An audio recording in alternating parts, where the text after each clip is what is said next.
This podcast is sponsored by Talkspace. You know when you're really stressed or not feeling so great about your life or about yourself? Talking to someone who understands can really help. But who is that person? How do you find them? Where do you even start? Talkspace. Talkspace makes it easy to get the support you need. With Talkspace, you can go online, answer a few questions about your preferences, and be matched with a therapist. And because you'll meet your therapist online, you don't have to take time off work or arrange childcare. You'll meet on your schedule, wherever you feel most at ease. If you're depressed, stressed, struggling with a relationship, or if you want some counseling for you and your partner, or just need a little extra one-on-one support, Talkspace is here for you. Plus, Talkspace works with most major insurers, and most insured members have a $0 copay. No insurance? No problem. Now get $80 off of your first month with promo code SPACE80 when you go to Talkspace.com. Match with a licensed therapist today at Talkspace.com. Save $80 with code SPACE80 at Talkspace.com.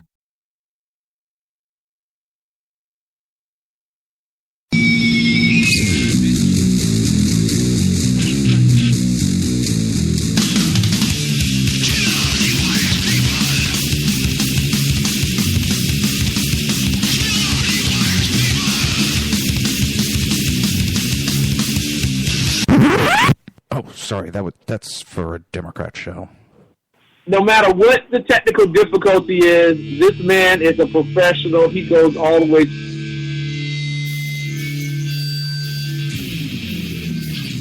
What you represent to them is freedom. Was an extremely great conservative commentator. We're tearing it up on Wednesday night. This is awesome. This will allow me to retort. Well, this is Jersey Joe for the Reaver Common Sense Show. 8 p.m. on shrmedia.com.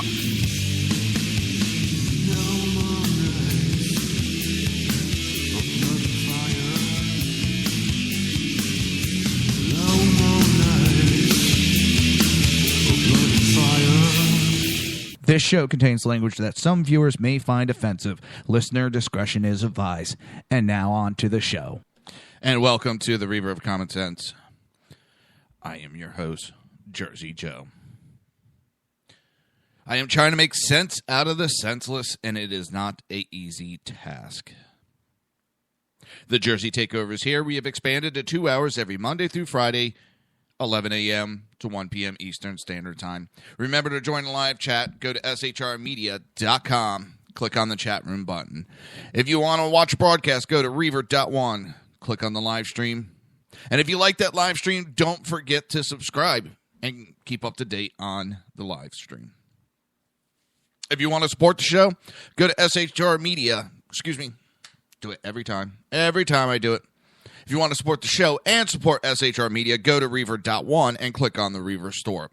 Pick yourself up some T-shirts, coffee mugs, Reaver jerseys, SHR Media jerseys, and you can pick up the new and improved Wednesday night show, which premieres tonight, 8 p.m. Eastern Standard Time, right here on SHR Media and High Plains Pundit Radio. The Southside Mutts, hosted by the Jersey Boys. Myself, Jersey Joe, and Crash. We'll be digging up the mud and getting down and dirty. It's basically the same Wednesday night show, just finally giving it its own identity, giving it its own little personality. So,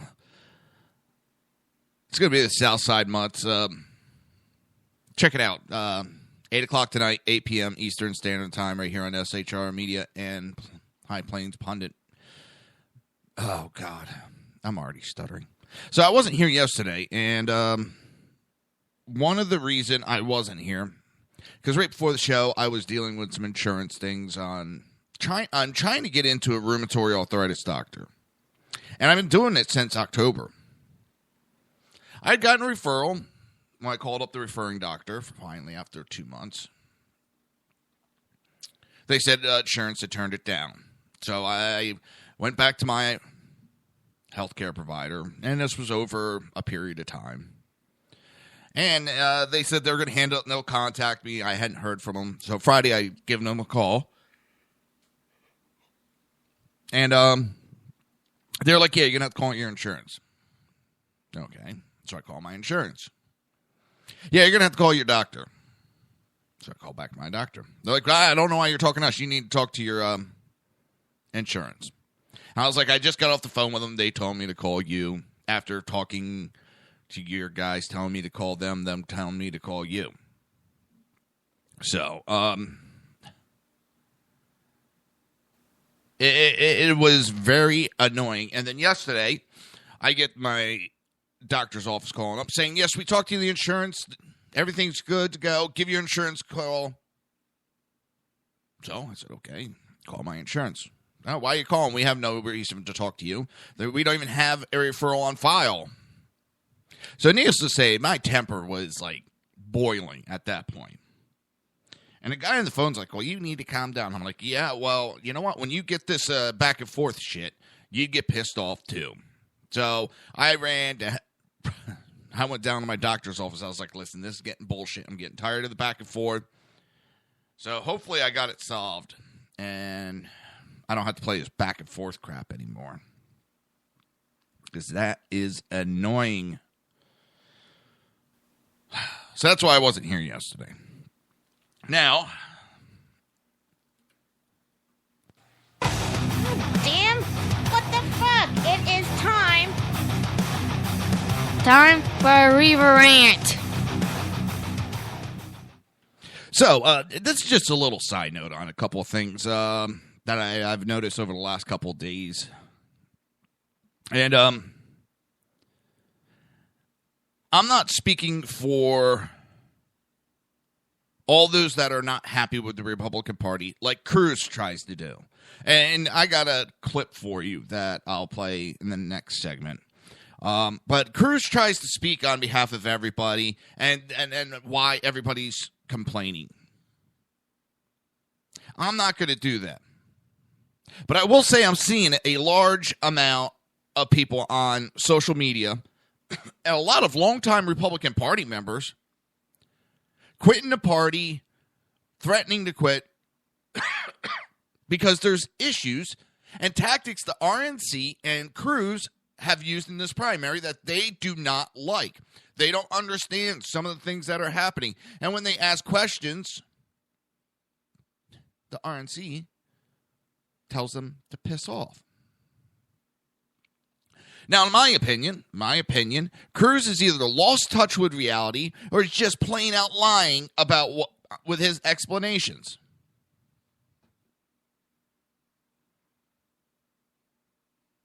Now, this may have been brought on by Trump's candidacy, but this has nothing really to do with Trump exactly. He has given us a voice. He has encouraged us to speak up. But even before that, we were pissed off. We were tired of it. This podcast is sponsored by Talkspace. You know when you're really stressed or not feeling so great about your life or about yourself? Talking to someone who understands can really help. But who is that person? How do you find them? Where do you even start? Talkspace. Talkspace makes it easy to get the support you need. With Talkspace, you can go online, answer a few questions about your preferences, and be matched with a therapist. And because you'll meet your therapist online, you don't have to take time off work or arrange childcare. You'll meet on your schedule, wherever you feel most at ease. If you're depressed, stressed, struggling with a relationship, or if you want some counseling for you and your partner, or just need a little extra one-on-one support, Talkspace is here for you. Plus, Talkspace works with most major insurers, and most insured members have a $0 copay. No insurance? No problem. Now get $80 off of your first month with promo code SPACE80 when you go to Talkspace.com. Match with a licensed therapist today at Talkspace.com. Save $80 with code SPACE80 at Talkspace.com. And it just pisses me off that they're trying to discredit and push us off to the side.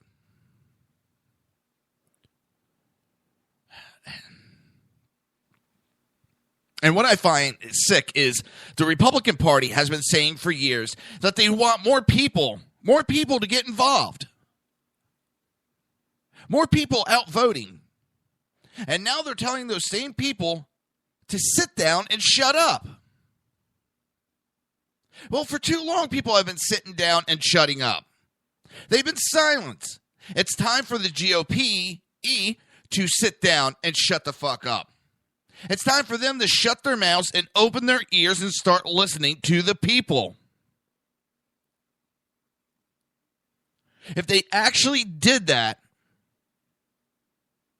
they would go down as some heroes, and the party would be just huge. People would be backing them. People would be out voting if they just closed their mouths and opened their ears. Doesn't mean they have to listen to every single piece of advice, but if they start listening to what the people are saying and the people want, maybe they'll have a better understanding of what's going on. Great things could come about if these people would get off their high horse, take the stick out of their ass, and stop thinking that they are above us. We now have two candidates that have no chance of winning the nomination through first ballot. And they will not bow out of the race. Both Cruz and Kasich, and what I find funny is Cruz has been yelling at Kasich he's got to back out because he has no chance of winning the nomination. Lo and behold, oh my God, Cruz won't back out now. He won't go by his own rhetoric. His own bullshit talk, he won't go by. Because they both think that the RNC is going to hand them the nomination if they just stop Trump. Now, Trump is in it to win it, and he's going about it with that type of mentality. Cruz and Kasich are in it for a participation trophy. Remember, no one's a loser anymore. Now, Cruz and Hannity sparred over the delegate situation. And Cruz just goes off the handle on this. You get to hear that he's on edge. He got his ass kicked in New York last night. That was an ass kicking. And there's some things that I'm getting tired of. And people want, if you could say one thing that Cruz has lied about. I'll tell you what, with this interview, I can tell you what he lied about. He lied in this goddamn interview. But GOP presidential candidate, Texas Senator Ted Cruz, and talk radio and news, Fox News channel host Sean Hannity engaged in a testy exchange over the delegate process on Hannity's radio show on Tuesday. Hannity began the interview by asking, I think the number one question on the minds of the Republicans right now is what is going on with the delegates. For example, if you can explain to the people that your campaign, that you have every right within the rules to talk to candidates that are pledged on the first ballot to candidate A or candidate C, you being candidate B, and that tell us what that process is. Okay? Not calling it shenanigans, not calling it underhand. Just explain to the people how it goes. He could have done that. Boom. Explained it. This is what we're doing. This is how we're doing it. It's within these rules of up. But no. He wants to fly off the handle. He wants to try to discredit the people that are talking about it. He is pulling another Obama on us. And by that, I mean he's pointing the fingers, won't talk about the subject, goes off topic. Because I think he knows by doing the stuff that he's done and bragged about it, it's starting to hurt his campaign. And his answer was, that's not what the people are concerned about. Bullshit, because everybody I hear from either doesn't understand, is trying to understand, or doesn't like these archaic rules.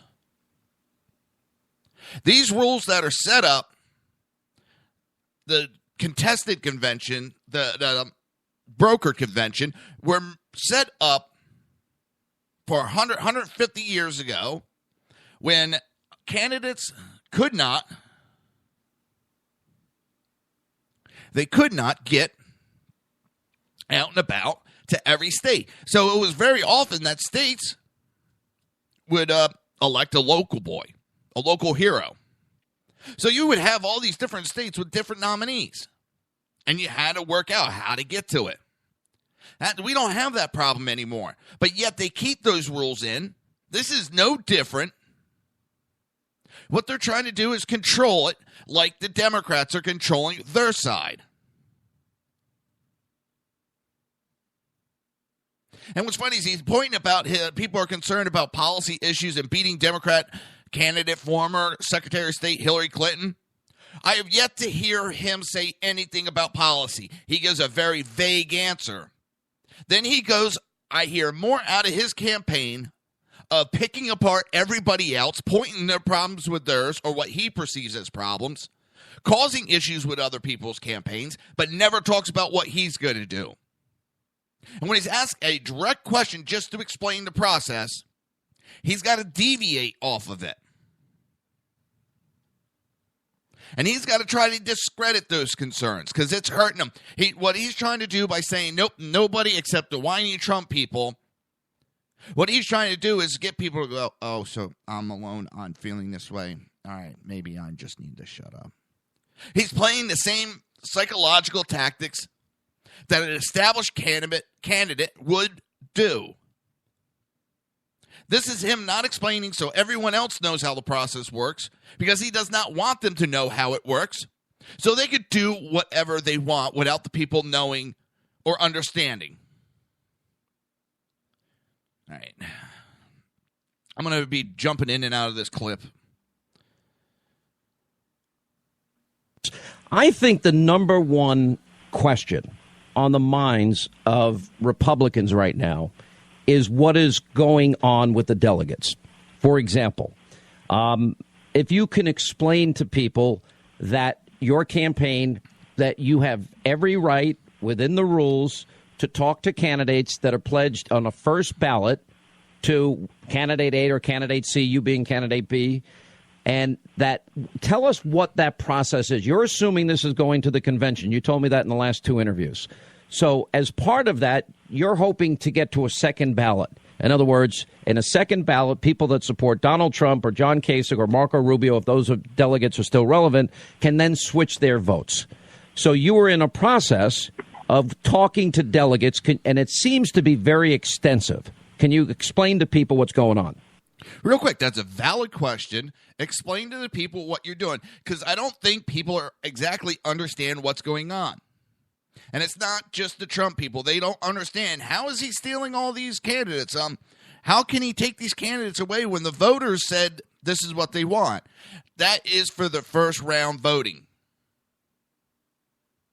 They are locked to the people's vote. What he's doing is getting these delegates to switch on the second and third and fourth round to go to him. And people don't understand that. And it doesn't help the way the media is portraying it. And instead of explaining, he goes on a tangent.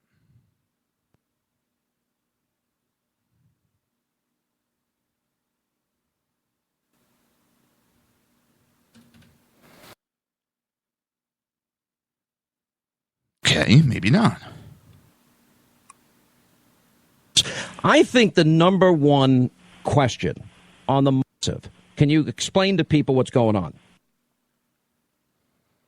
Oh, that's right. I put a little pause in here. I'm like, what the heck's going on? I put a pause so that it wasn't like, oh, shit, he's going to talk. Pause. Just give it a second. Man, I did a lot. Sean, with all respect, that's not what people are concerned about. I'm campaigning every day. See right there. That's not what people are concerned about. People don't understand the process with the Republican Party. There's been a lot of people that always kind of let the GOP do what they want, and they remain silent. They had trusted the GOP to do what was best for them. So now they're hearing things and don't understand. So he's trying to discredit them. He's trying to discredit these people that they're nobody. That's nobody. People are concerned about bringing jobs back to America. People are concerned about raising wages. People are concerned about getting the federal government. Yeah, people can't be concerned about multiple things. People don't have the ability to be concerned about several things at the same time. And right there, he's saying you're too stupid to even do that. Off the backs of small businesses, and people are concerned about beating Hillary. And the media loves to obsess about process. This process and this whining from the Trump campaign is all silly. It's very, very simple. Senator, I'm on social media with millions of people. I have 550 radio stations, and I have the top-rated cable show in my hour all across the board. And I am telling you that people are telling me that they find this whole process confusing. You know, I can read the articles, for example. All right, he is not saying there's anything underhanded or that Cruz is doing anything wrong. But he's reinforcing it. Yes, people are concerned. People don't understand, and they just would like explain it to them. And Cruz has the chance to be the hero. But instead... Example about, you know, what people want to know what actually happened in Georgia this weekend, where people that I guess on the first ballot are going to Donald Trump, but representatives of yours talk to them and are persuading them to vote for you on a second ballot. That is an important question, because I think most people would like to know how this works. And I really am asking you, it's more than a process question. It's an integrity of the election question. And everybody's asking me this question. So I'm giving you an opportunity to explain it. Sean, the only people asking this question are the hardcore Donald Trump supporters. See, he deflects it again. There is a lot of people that don't understand what's going on. And they just want to explain. And again, he had a chance to be a hero. Instead, he's going to be a zero. Why do you do this every single time? No, you got to stop. Every time I have you on the air and I ask a legitimate question, you try to throw this in my face. I'm getting sick of it. I've had you on more than any other candidate on radio and TV. So if I ask you, Senator, a legitimate question to explain to the audience, why don't you just answer it? Sean, can I answer your question without being interrupted? Now, he's done that before, and I would have turned around and said, you can answer it, but when you are deviating from the question, just pointing fingers, yes, I'm going to interrupt, and I will interrupt because it's my fucking show. You are a guest, and you are not acting appropriately. He does not ever answer questions. During the debates, he never answered questions. And that's why I find funny. He wants more debates one-on-one with Trump. He does not want to debate him. He wants to sling mud. Period. Go ahead. In the last 3 weeks, there have been 5 elections in 5 states. 5 elections in 5 states. 5 elections in 5 states. Utah, North Dakota, Wisconsin, Colorado, Wyoming. We've won all 5. Over 1.3 million people voted in those 5 states. Lie. Straight out lie. People want to know how he lies? Right there is one of them. Straight out lied to the people.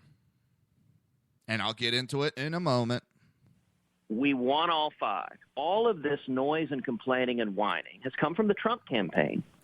Yeah, it hasn't come from your campaign where you just bold-faced lied. And how did he lie? Colorado and North Dakota did not have elections or caucuses, period. So right there, Cruz is straight out lying. The people did not vote for him in those 2 states. And he listed them specifically, Colorado, North Dakota, and said elections. He did not correct himself. Nobody voted.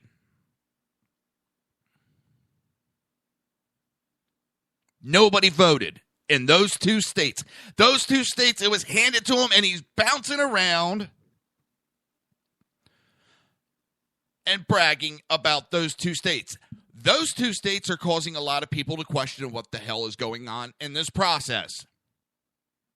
Oh, no, that's just the crew, or that's just Trump supporters. No, there's a lot of people in those states that don't understand. And no, North Dakota normally doesn't have elections. Colorado did up until February. This wasn't changed over a year ago, 2 years ago. It was changed this past February that they would do away with their elections and that the delegates would decide who the nominee was going to be for Colorado. Not the people, North Dakota, it's not the people that decide. It is the delegates that decide. And if Cruz would just answer instead of mudslinging, and that's all he does. He never talks about what he's going to do. He gives very general and then goes after Trump, who has given more information than this man. All this man has done is attacked other campaigns. And if he's not establishment, holy shit, I don't know what would be establishment. And don't give me, he's only been a senator for 3 fucking years. That shows a little bit lack of research.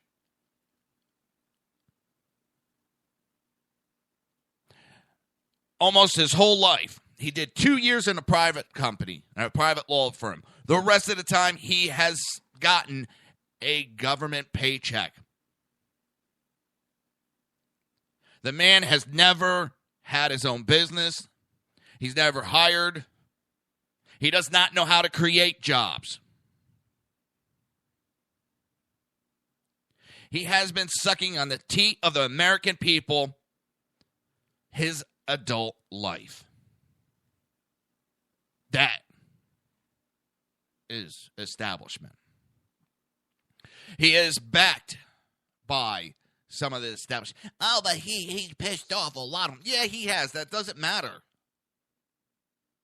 He's pissed off some senators, but the establishment is backing him right now. And nowhere does he go, nope, I don't want your help. This man is Obama. He is the conservative Obama. And if elected, he will do the same thing Obama has done and destroyed this country even more. And don't give me this shit. I get tired of hearing about it. One New World Order is nothing but a joke. And with that, I'm going to take a commercial break because I am late going to it.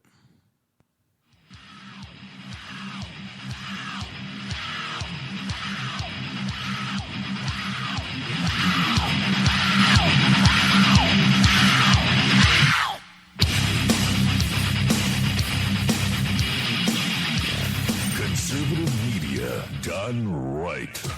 You're listening to the SHR Media Network.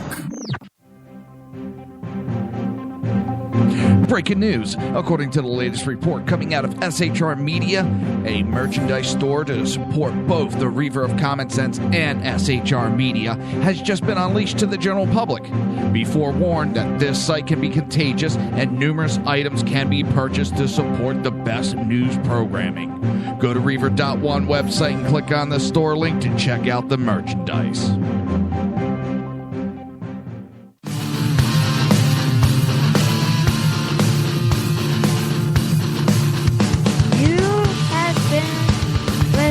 To Reaver of Common Sense, hosted by my dad, Jersey Joe.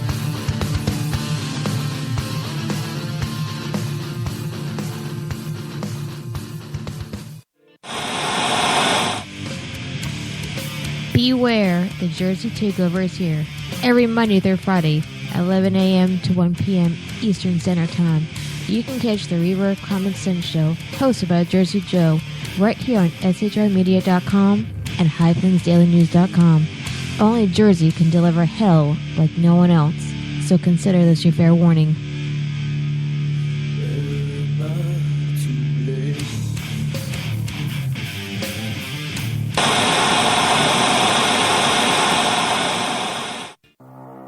In a world controlled by corrupt politicians. You got a business. You didn't build that. A team of ordinary men emerge from the ashes to give voice to the voiceless and hope to the hopeless. Sackhead Sean. Dude, I'm not saying half of the stupid, bro. Sackhead Clint. All good friends of ours usually show up drunk. Also starring Sacco as the producer. I'm a little bit drunk, 'cause I'm drinking. They are the Sackheads Radio Show. Every Wednesday at 8 p.m. Pacific on shrmedia.com.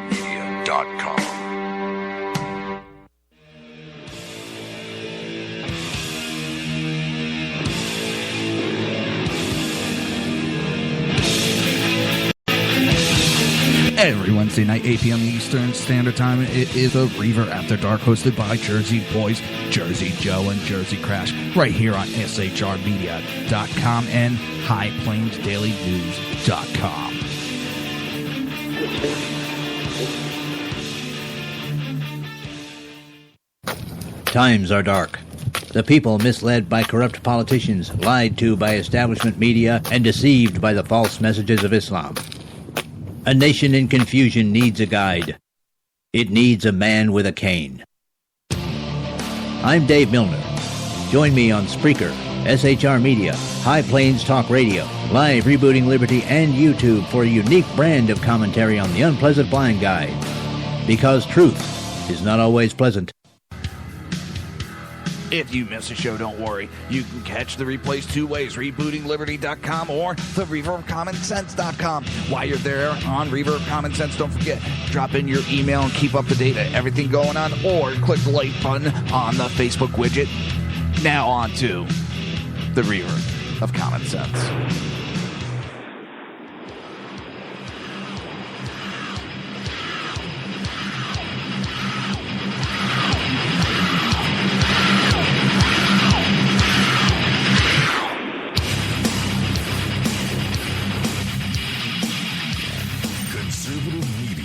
Done right. You're listening to the SHR Media Network. This show contains language that some viewers may find offensive. Listener discretion is advised. And now on to the show.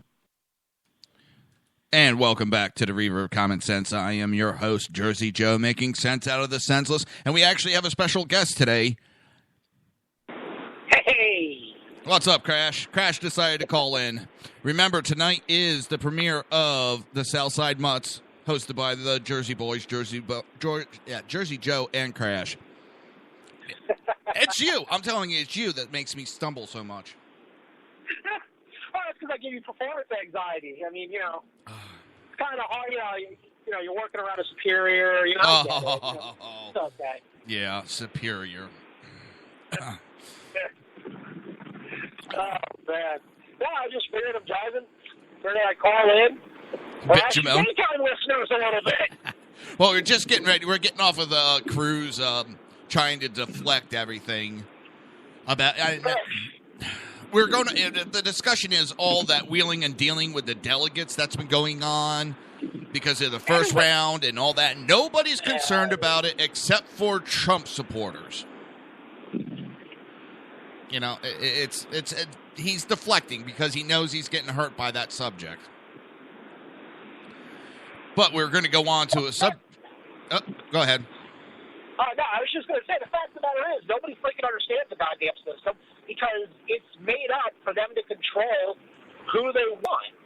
They don't even, I don't even think the freaking party chair would ever actually give legitimate details on it because they constantly change it. It's an internal policy. It has absolutely nothing to do with what the people want, which is the whole point behind a gosh darn election. I don't know if your show's sensitive to daytimes or not, but I'm going to try to behave. It has nothing to do with the election process. No. Okay? If 51% of the population, if 50.00001% of the population says that they want this guy, guess what? That's the majority. Guess what? That's who flipping won.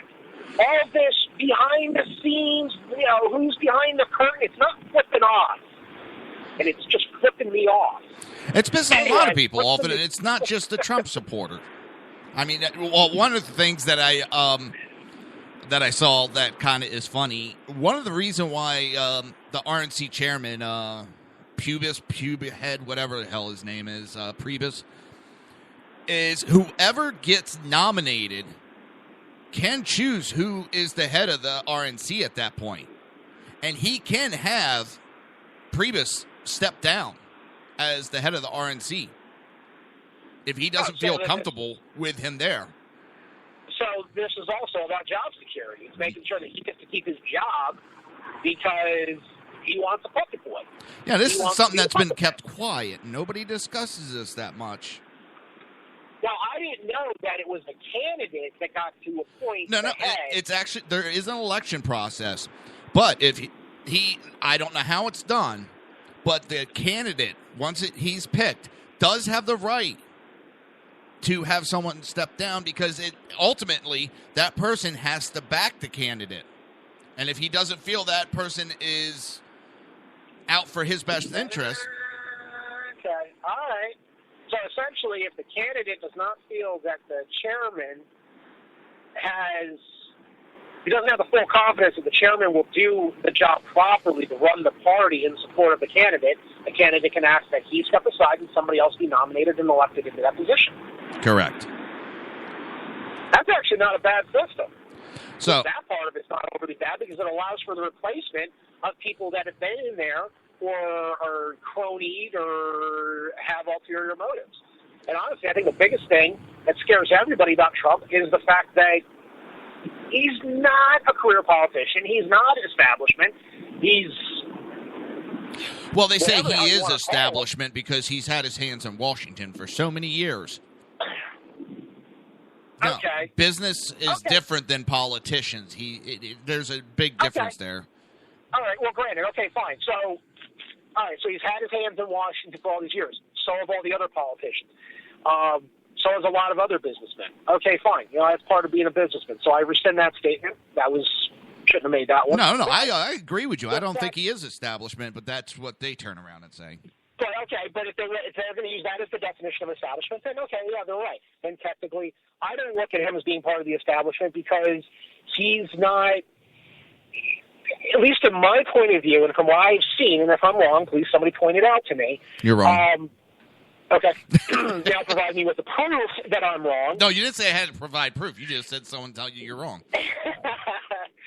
But the reason I'm not really considering him part of the establishment is behind every politician, you guys, all these establishment individuals, and they've all got their hands in it, and they're all looking to get something out of it. Now, okay, fine. I mean, pretty much nobody in business is going to do something without thinking or hoping that they're going to get some type of return on investment. I get that. Okay, fine.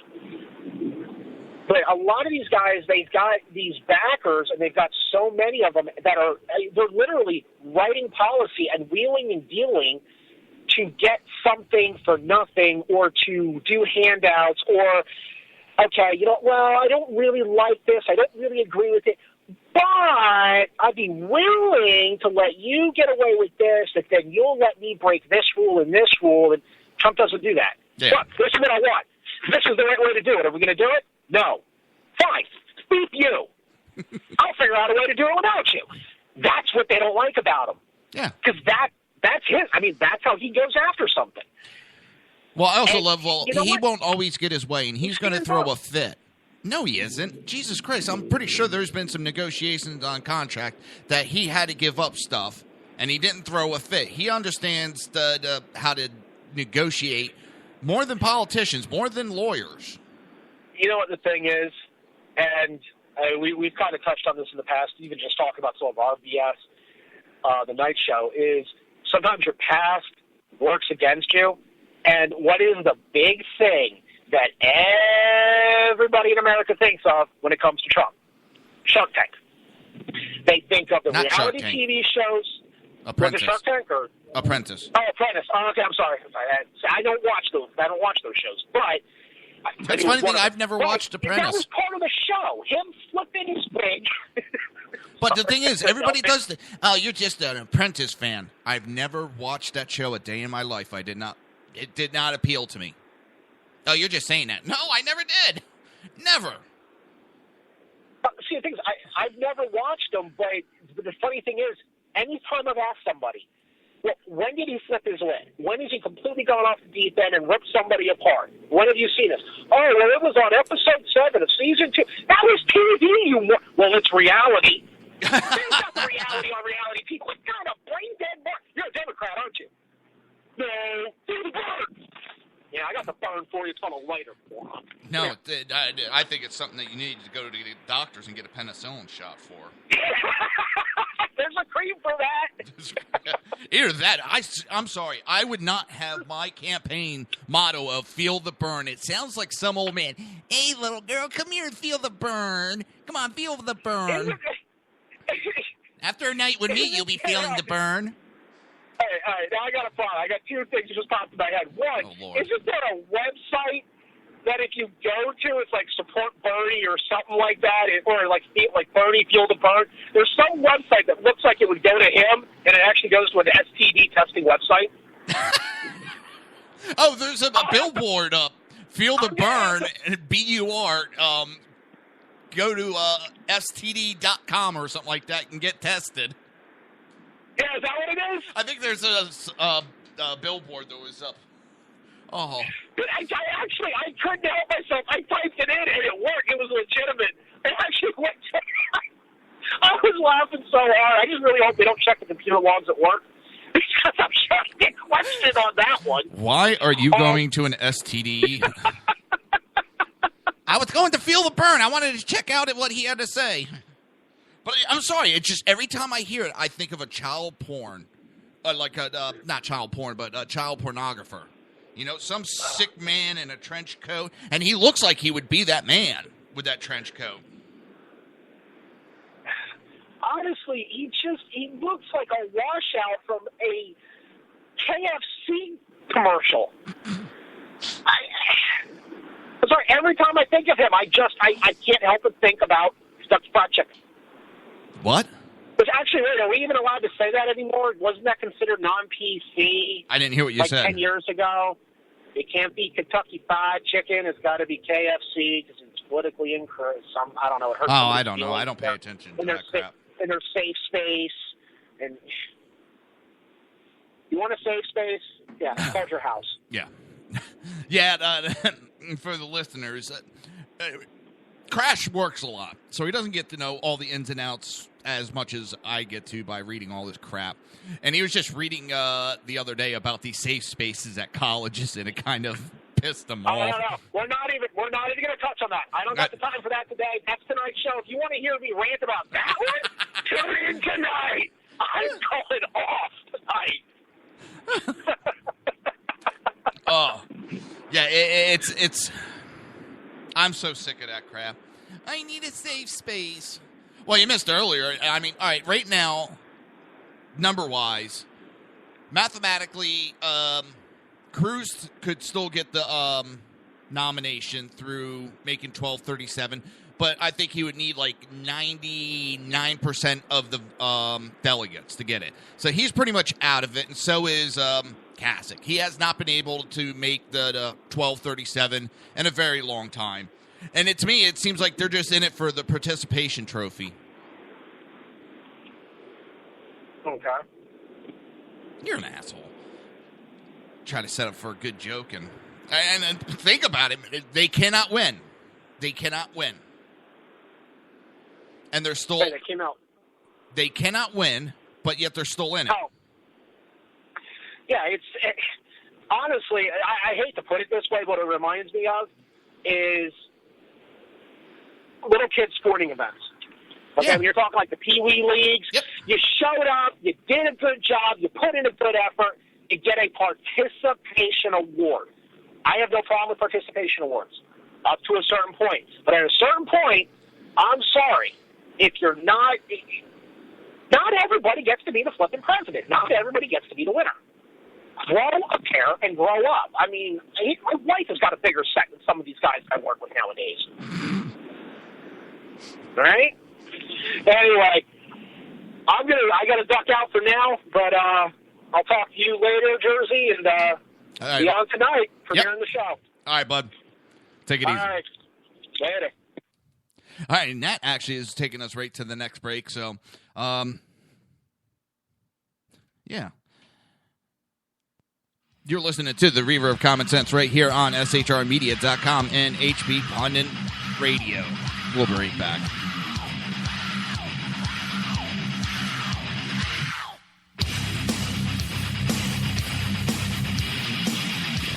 Conservative media done right.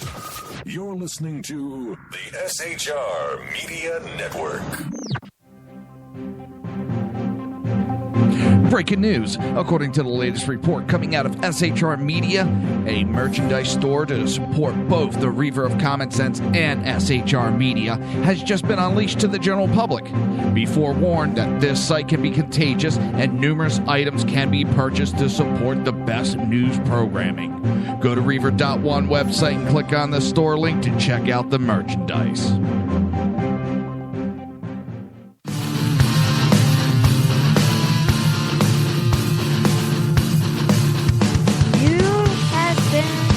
Listening to Reaver of Common Sense, hosted by my dad, Jersey Joe.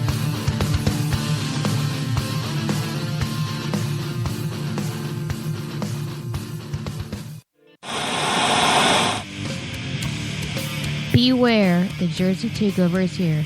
Every Monday through Friday, 11 a.m. to 1 p.m. Eastern Standard Time. You can catch the Reaver of Common Sense show, hosted by Jersey Joe, right here on shrmedia.com and highplainsdailynews.com. Only Jersey can deliver hell like no one else, so consider this your fair warning.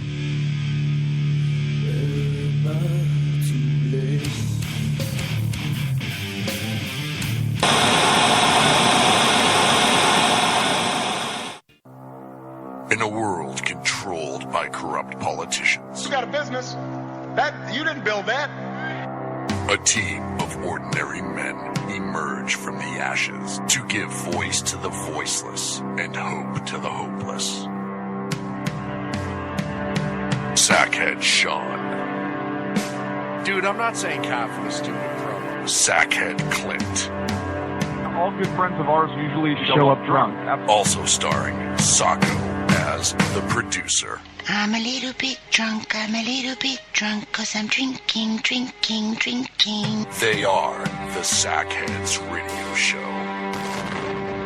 Every Wednesday at 8 p.m. Pacific on shrmedia.com.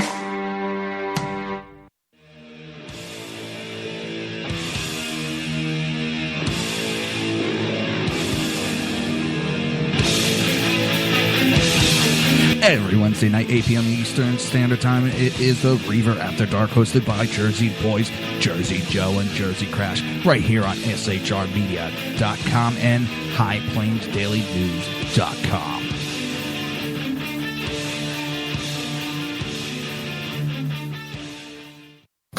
Times are dark. The people misled by corrupt politicians, lied to by establishment media, and deceived by the false messages of Islam. A nation in confusion needs a guide.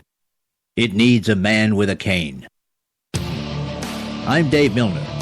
Join me on Spreaker, SHR Media, High Plains Talk Radio, Live Rebooting Liberty, and YouTube for a unique brand of commentary on the unpleasant blind guide. Because truth is not always pleasant. If you miss a show, don't worry. You can catch the replays two ways, rebootingliberty.com or the reverofcommonsense.com. While you're there on Reaver of Common Sense, don't forget, drop in your email and keep up to date on everything going on, or click the like button on the Facebook widget. Now on to the Reaver of Common Sense.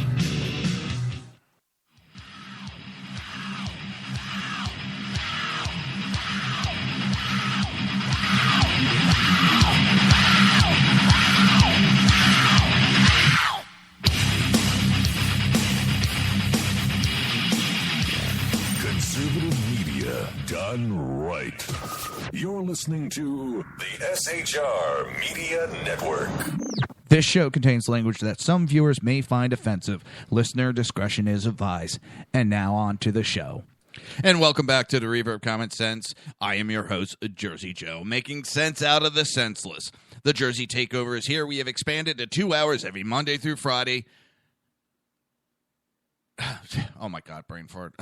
11 a.m. to 1 p.m. Eastern Standard Time. What's even worse about that brain fart is I got right in front of me, dead in front of me is the script for it, and I boned it. Oh my God. Remember to join the live chat. Go to shrmedia.com. Just click on the chat room button. Join the conversation. And it's amazing how many times I say this a day. I just block it from my head that I don't memorize it. So, If you like the broadcast, please go to Reaver.one, click on the live stream, and don't forget to subscribe to the live stream. If you want to support the show or support SHR Media, go to Reaver.one, click on the Reaver store.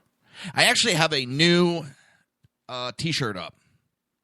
American People Matter. I might modify that a little bit now that I think of it. Say more out. Take a look. Give a comment. All right. That was unexpected having a crash call in, but yeah, he is my co-host on Wednesday nights, which tonight is premiering the new show, the Southside Mutts. We're going to be digging up the mud. Getting dirty. So, California is considering a ban on all gun dealers. On April 19th, a bill that could literally ban all federal firearm license holders from doing business in the state of California goes before the State Assembly Committee on Privacy and Consumer Protection. You know, as soon as this goes through, it's going to get thrown into a lawsuit. It is a backdoor ban. We've had states try all this before. They try to make such stringent requirements that it's impossible to do it. These Democrats are out to destroy this country, plain, period, no more discussion. The bill, Assembly Bill 2459, is sponsored by Assembly member Kevin McCarthy. He is a Democrat from Sacramento. If passed, it would shackle federal firearm license holders with four new requirements, the totally of which could simply force gun stores to close their doors. And hopefully my new tongue will be in today so I can speak properly again.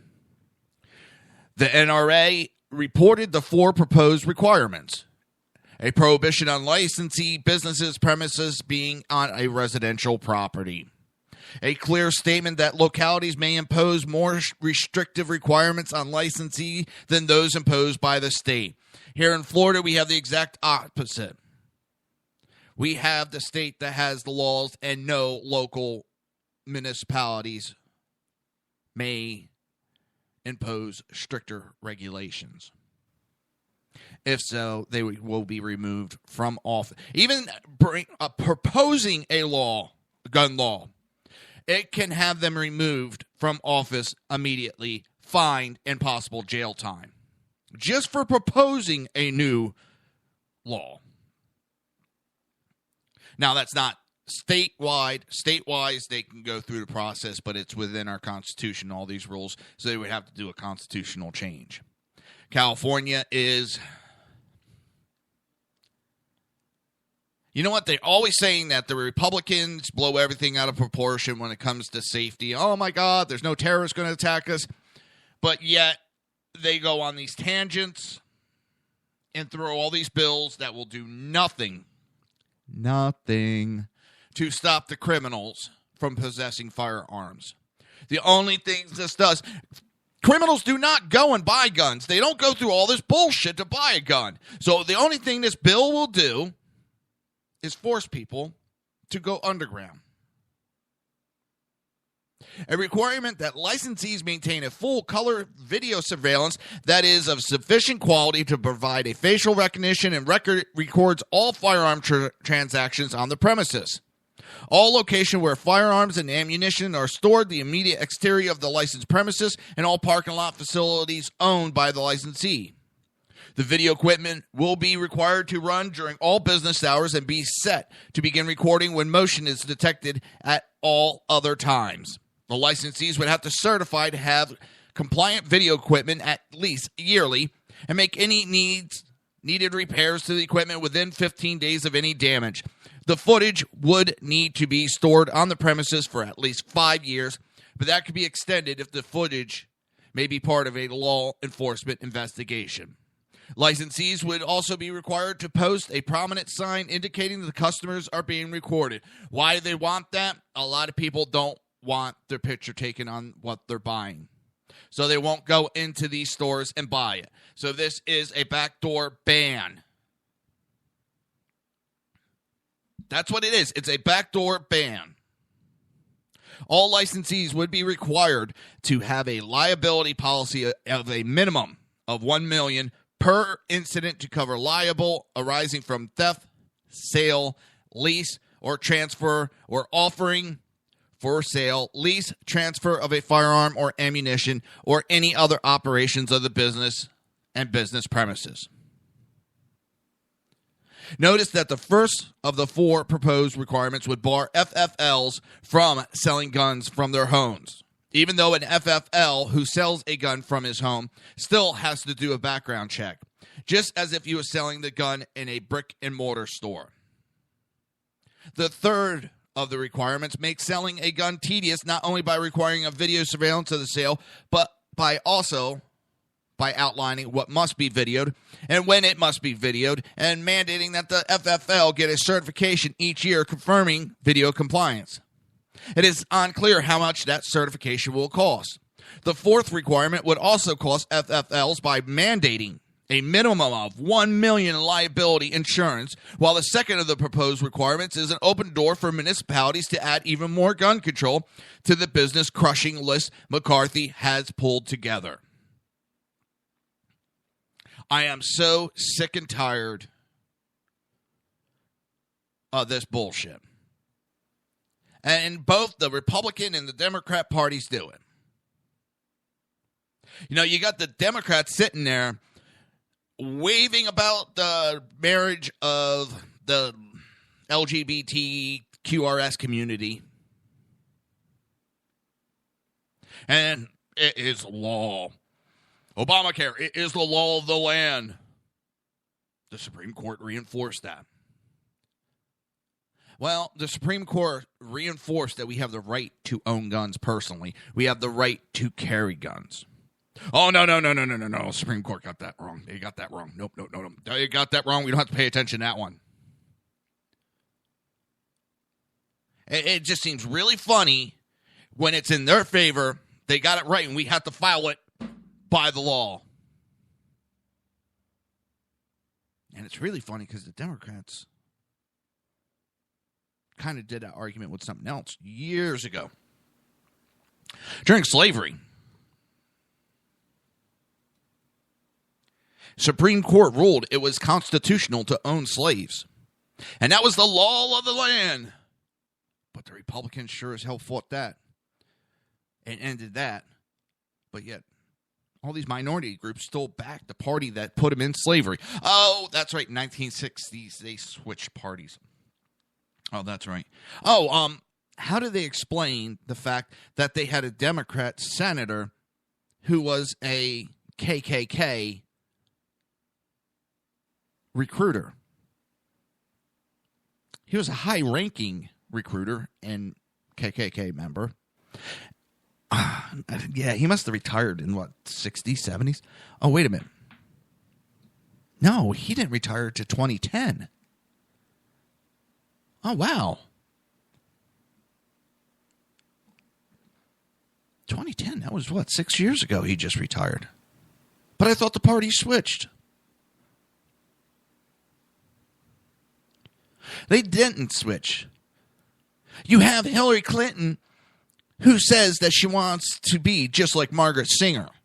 Margaret Sanger created the Planned Parenthood so that they could wipe out the black population.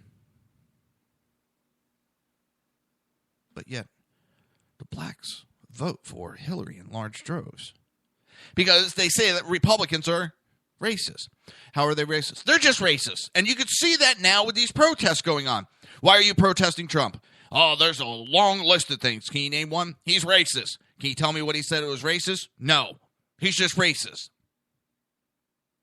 He hates Mexicans. Has he ever said? Well, he said the Mexicans are rapists and murderers. No, he said the illegal immigrants coming over. Oh, they're not. Most of 80% of the women coming over are getting raped during that travel. Oh, and they go on their way.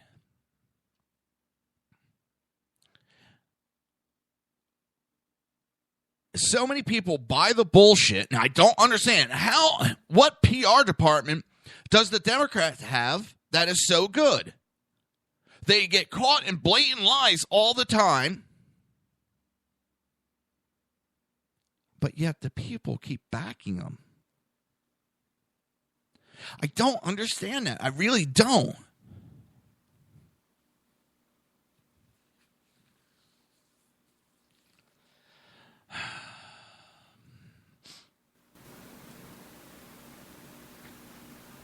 There's Democrats that do believe in the Second Amendment. And they sit there and, we just want some requirements. We want to try to keep the guns out of the bad guys' hands. And honestly, I'm for the Second Amendment, and I don't want them banned. They don't want it banned. And then you start giving this list of stuff, and, they're misquoted. No, they're not. The Democrats have been trying to ban guns since the 80s, at least. They paid millions of dollars for a think tank on how to ban guns. And how to ban guns, you make the process so hard and difficult and frustrating that people give up on trying to buy it.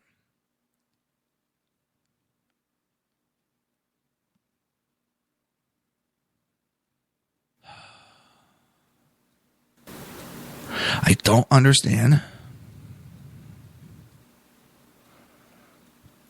I don't. Someone explain it to me. Guns aren't going to stop the bad guys from shooting people.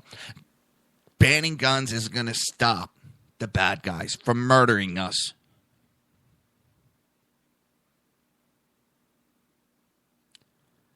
Maybe you want to be unarmed.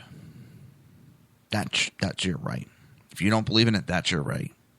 But don't take away my right. And I've said it time and time again, yes, I know what it's like when that time comes. My father was shot and I've dealt with it.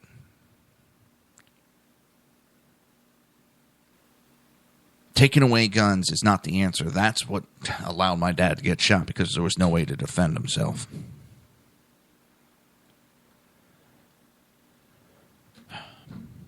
You're listening to the Reaver of Common Sense right here on SHR Media and High Plains Pundit Radio. We'll be right back.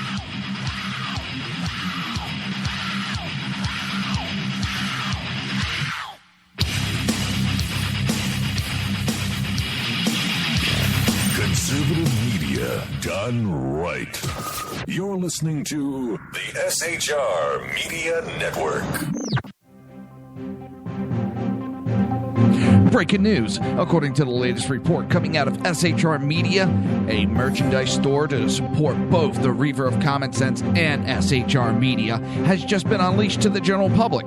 Be forewarned that this site can be contagious and numerous items can be purchased to support the best news programming. Go to Reaver.one website and click on the store link to check out the merchandise.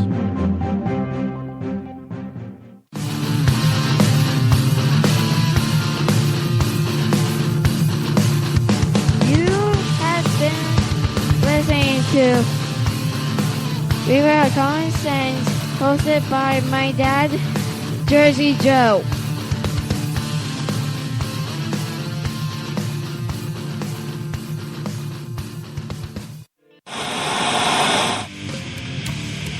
Beware, the Jersey Takeover is here. Every Monday through Friday, 11 a.m. to 1 p.m. Eastern Standard Time. You can catch the Reaver of Common Sense show, hosted by Jersey Joe, right here on SHRmedia.com and HighPlainsDailyNews.com. Only Jersey can deliver hell like no one else, so consider this your fair warning.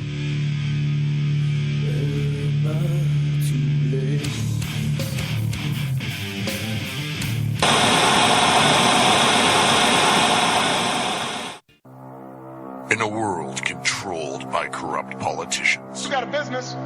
That you didn't build that. a team of ordinary men emerge from the ashes to give voice to the voiceless and hope to the hopeless. Sackhead Sean. Dude, I'm not saying cop for the stupid pro. Sackhead Clint. All good friends of ours usually show up drunk. Also starring Sacco as the producer. I'm a little bit drunk, 'cause I'm drinking. They are the Sackheads Radio Show. Every Wednesday at 8 p.m. Pacific on shrmedia.com.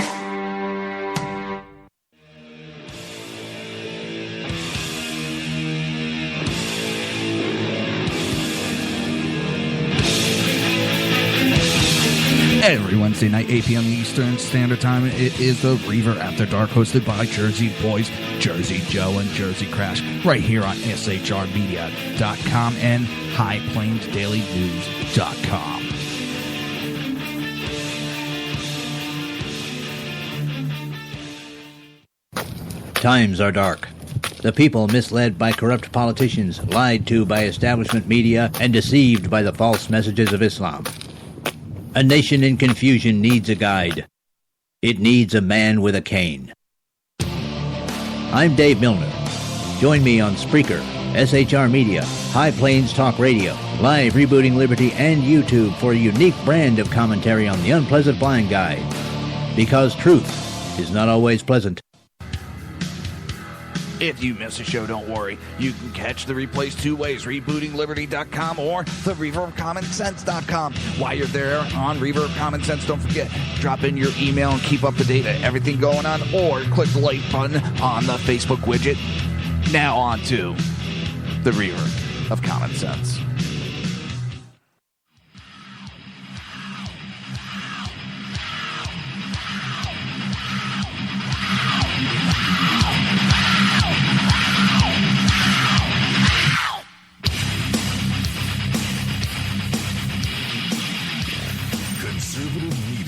Done right. You're listening to the SHR Media Network.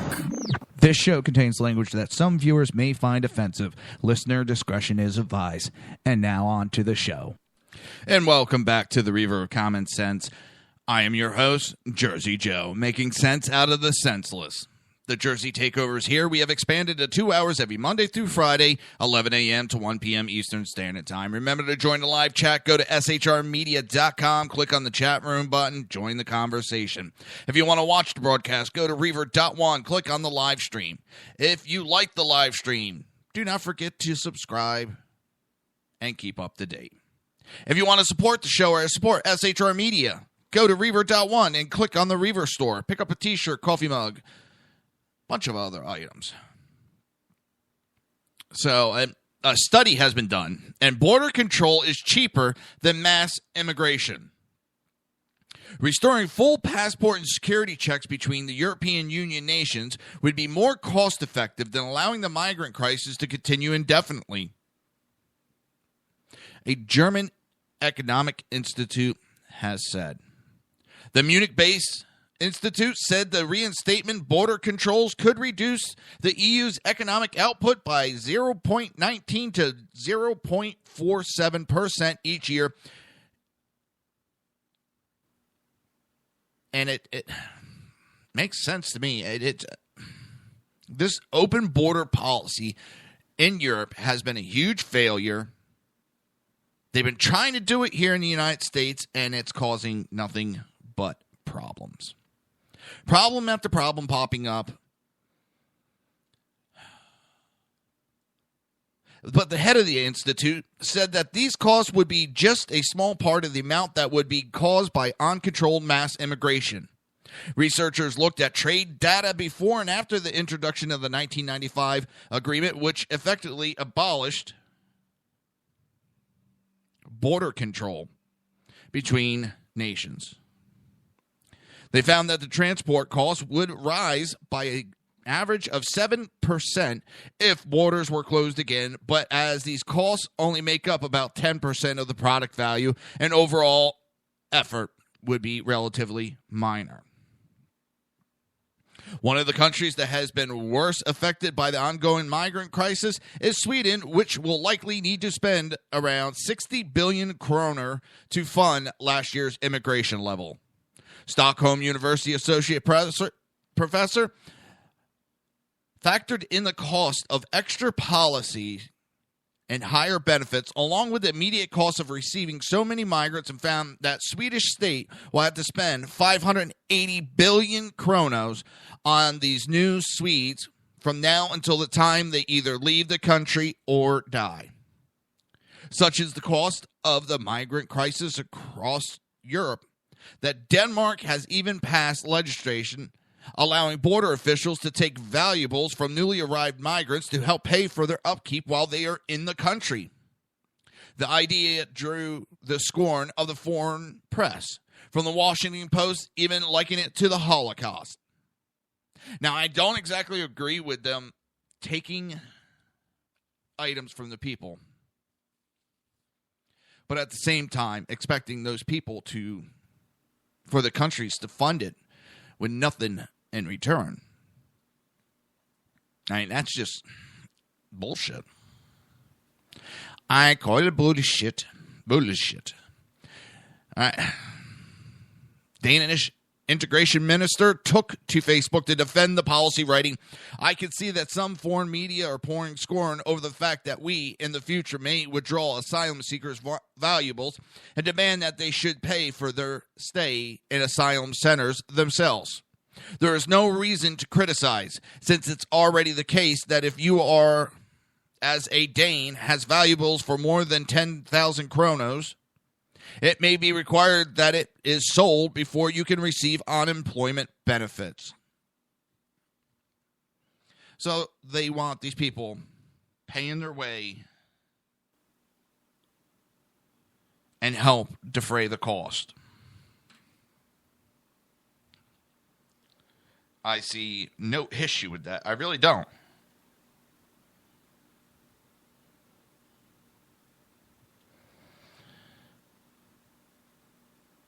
I mean, why shouldn't they help pay for their way? I'm expected to pay my way. The people are expected to pay their way. Why shouldn't these people? Why do they get a free pass? There is countries closer that they can go to, but they won't get the free pass.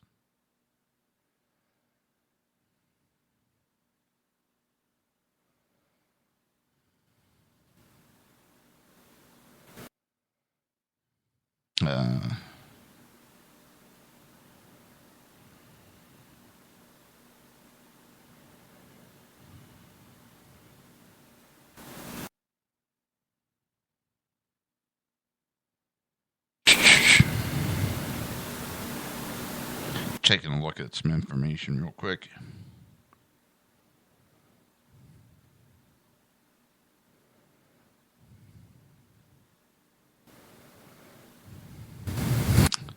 Something about Google. Yeah, scroll.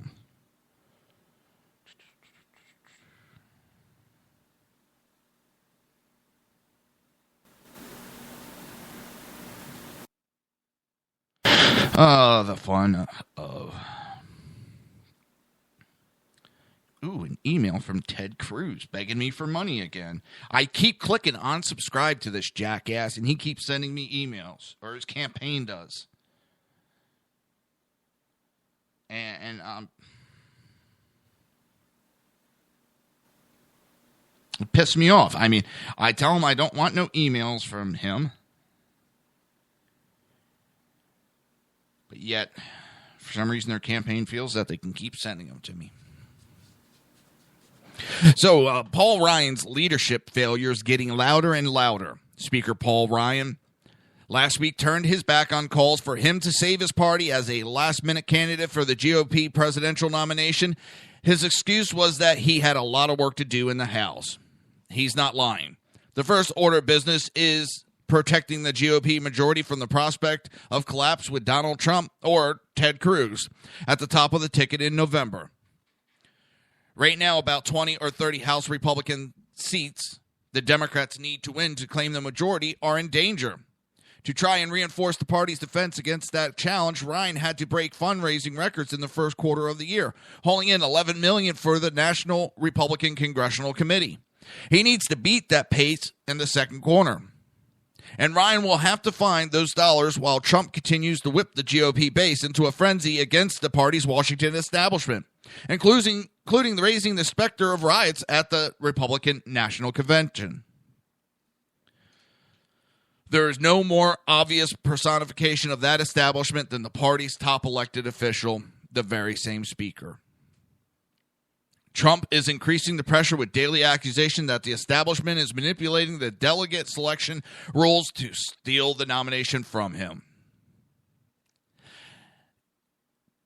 Basically, I'm starting to think, number one, I would not be surprised if the RNC was behind helping Trump on this.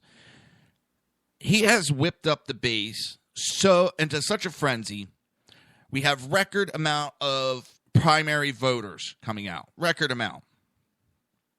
Now, has it made some people look like the bad guy? Yeah. The last two presidential elections, we had a low turnout. The Republicans had a low turnout. And it's looking like, especially if Trump gets it, you're going to have a record amount of Republicans coming out and voting. That's what we need. And I wonder if this is all just a big smoke and mirrors to make the RNC look bad. Gin up that base. Get him going. Make it sound like he's not going to get the nomination. And when he gets it, oh my God, the celebration. And we're going to run with this. And we're going to get him in to elected. The RNC has seen the light.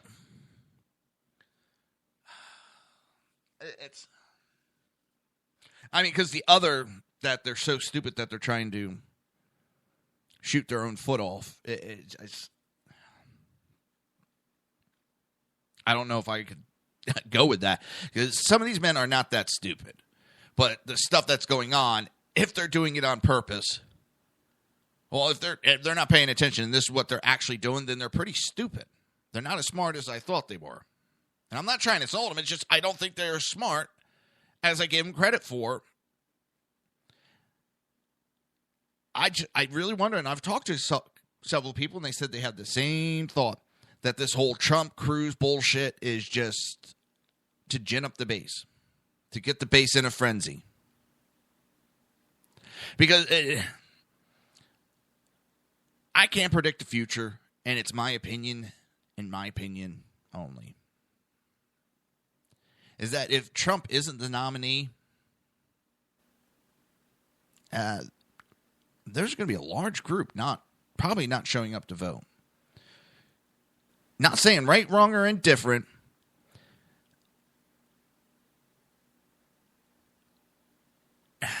It doesn't. If they go into contested or brokered and they give it to somebody else, it's just going to piss off too many people. And I'm hoping that the party's not that deaf that it doesn't hear what's going on. Like I said, I think it's possibly, the party has worked this all out. And they're playing the bad guy. They'll take their licks right now. But if they can keep control of the House and the Senate and then get the presidency, then they'll look like the Golden Boys at that time. But if they actually try to, pass it along, and I'm sorry, this contested convention, again, this is my opinion, and it is an archaic way of doing things from a bygone period. The reason that it was put in is no longer really needed. It was put in so that it was easier to get a nominee because candidates couldn't travel like they do now all over the country. So they can actually,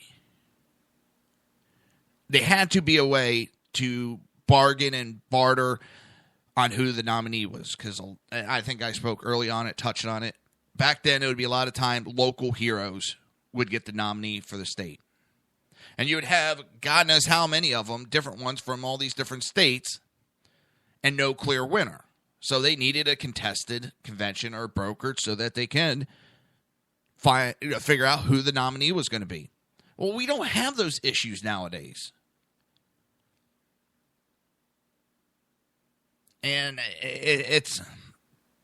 I think it's going to cause more problems than solve. We're stuck with it for this year. I'm not saying change it just for Trump. No, I'm not. I think they need to look into 4 years from now, look at the rules, set the rules now for 4 years. So there is no bitching and moaning that things are being changed just for the candidate. Set them now for 2020. Leave the rules the way they are. I'm not for changing the rules to suit Trump. No, I don't think so. That's not right. But I don't think we need these contested conventions or brokered conventions. They're leaving it in so that they can try to basically steal an election from the people.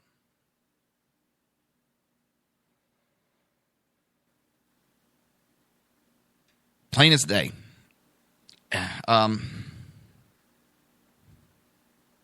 And if this isn't set up and they're not doing things to purposely piss off the people, that means that the RNC chairman purposely told us to sit down and shut up. And that he actually meant that. And if he did, he should not be sitting as the chairman. He hasn't done anything yet that would give him a pass.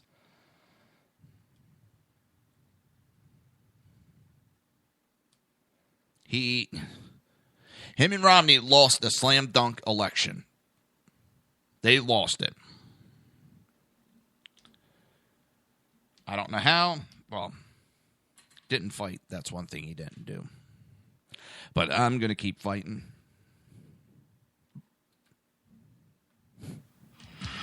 You're listening to the Reaver of Common Sense right here on SHR Media and High Plains Pundit Radio. We'll be right back.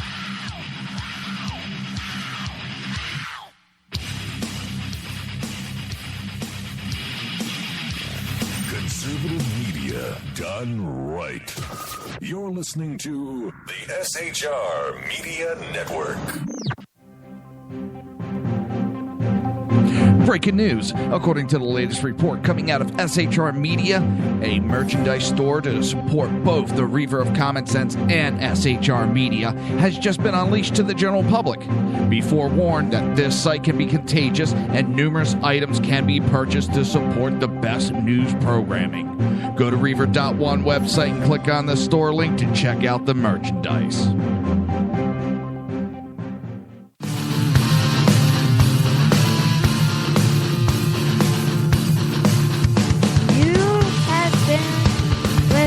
To Reaver of Common Sense, hosted by my dad, Jersey Joe.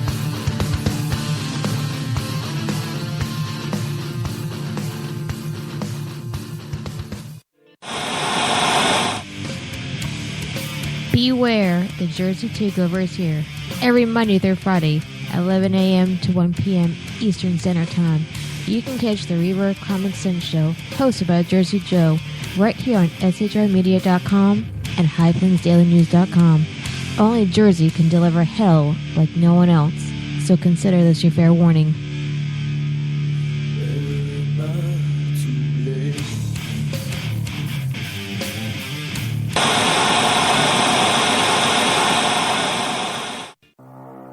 In a world controlled by corrupt politicians, You got a business. That you didn't build that. a team of ordinary men emerge from the ashes to give voice to the voiceless and hope to the hopeless. Sackhead Sean. Dude, I'm not saying half was stupid, bro. Sackhead Clint. All good friends of ours usually show up drunk. Also starring Sacco as has the producer. I'm a little bit drunk, 'cause I'm drinking. They are the Sackheads Radio Show.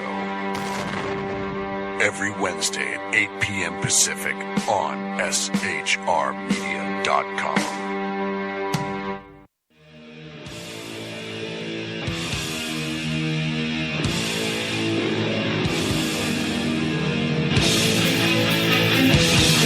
Every Wednesday night, 8 p.m. Eastern Standard Time, it is the Reaver After Dark, hosted by Jersey Boys, Jersey Joe, and Jersey Crash, right here on shrmedia.com and highplainsdailynews.com. Times are dark. The people misled by corrupt politicians, lied to by establishment media, and deceived by the false messages of Islam. A nation in confusion needs a guide. It needs a man with a cane. I'm Dave Milner. Join me on Spreaker, SHR Media, High Plains Talk Radio, Live Rebooting Liberty, and YouTube for a unique brand of commentary on the unpleasant blind guide. Because truth is not always pleasant.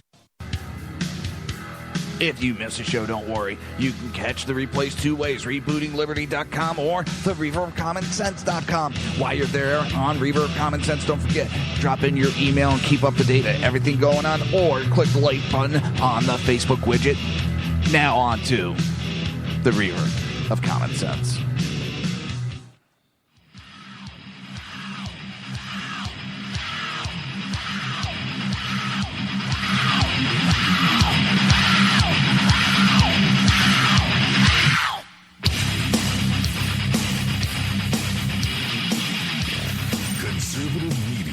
Done right. You're listening to the SHR Media Network. This show contains language that some viewers may find offensive. Listener discretion is advised. And now on to the show. And welcome back to the Reaver of Common Sense. I am your host, Jersey Joe. I am trying to make sense out of the senseless. The Jersey Takeover is here. We have expanded to 2 hours every Monday through Friday, 11 a.m. to 1 p.m. Eastern Standard Time. Remember to join the live chat. Go to shrmedia.com. Just click on the chat room button. Join the conversation. If you want to watch a broadcast, go to Reaver.one. Click on the live stream. And if you like the live stream, hit subscribe. Keep up to date. If you want to support the show or support SHR Media, go to Reaver One. Click on the Reaver store, pick yourself up a t-shirt, coffee mug, and many other items to choose from. And don't forget, the premiere tonight is the Southside Mutts. 8 p.m. Eastern Standard Time to 9 p.m. Eastern Standard Time, right here on SHR Media and High Plains Pundit Radio, will be the premiere of the Southside Mutts, hosted by the Jersey Boys, Jersey Joe, and Crash. We'll be digging up the dirt. So, Jerusalem, they had an attack, and one of the bus bombing victims, I was looking for my daughter. Her whole body was burned. She was desperately looking for her daughter, 15 years old, after the bombing on the bus number 12 in Jerusalem on Monday. When I found her, I saw that her entire body was burned. Police investigation found that an explosive device blew up the back of the bus. Security forces are investigating the possibility that one of the wounded is a suicide bomber. From her bed at the medical center in Jerusalem, Rachel recounted in tears the terrifying experience. My daughter and I got on the number 12 bus, and my daughter went to the back of the bus to find us seats while I paid the bus driver. We had not even sat down when all of a sudden we heard a huge explosion and glass began to fall on us. Everything was dark and smoke, she recalled. That poor woman is going to live with it. And again, it goes to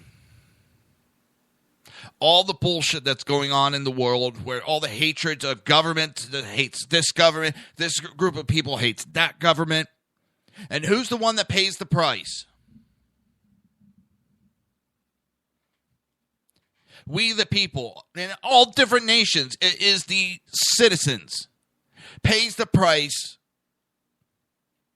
for the decisions of politicians, of policies of politicians.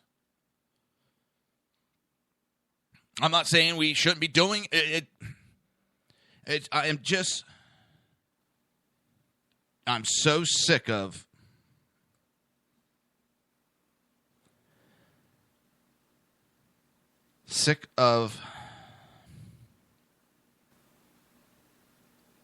innocent people paying the price because people got problems with other governments.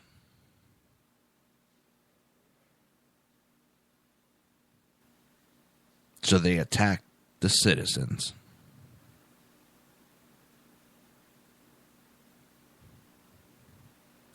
It is appalling. You know, and when these countries go to fight back, when they go to fight back, they have to fight by these rules, and they can't hurt any civilians and all this other crap. And we get it here in the United States all the time.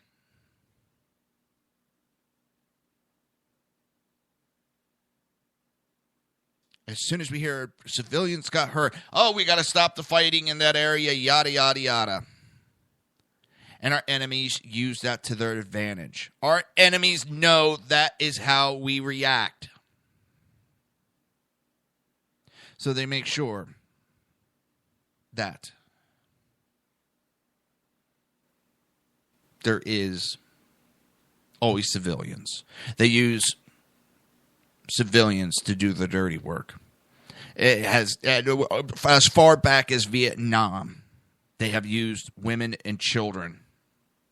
Some against their will, and some willingly did it. And who pays the price? The lonely private that's out doing what he's told gets blown up by a jihadist mom. The son, the daughter. And we are not supposed to fire back.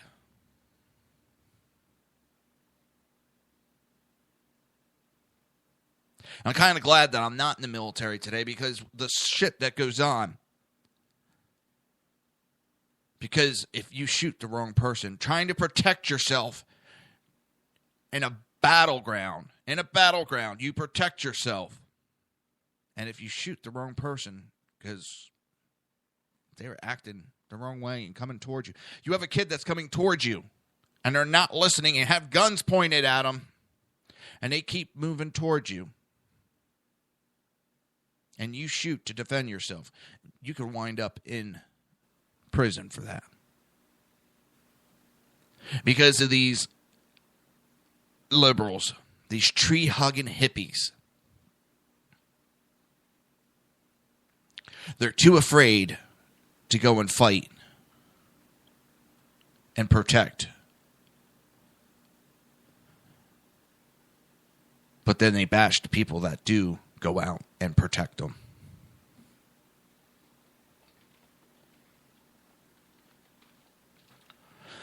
But it's the citizens. Just everybody, everyday nobodies are the ones that are paying the prices because people have a bug up their ass about other governments. It's the everyday citizens that are getting murdered by ISIS because ISIS has got a bug up their ass about freedom. Because ISIS has got a bug up their ass about other religions. But if we go and do the same thing and start committing murders because people are Muslims, the Muslims get all up in arms and the jihadists start screaming, "Oh my God, you're murdering us. You have no right to do it." What do you think you're doing? You justify your actions of murdering other people based on religion. But if we were to do the same thing, I hate the United States because they're just killing us because we're Muslims. Well, you're killing people because they're Christian. You're killing people because they're Jewish.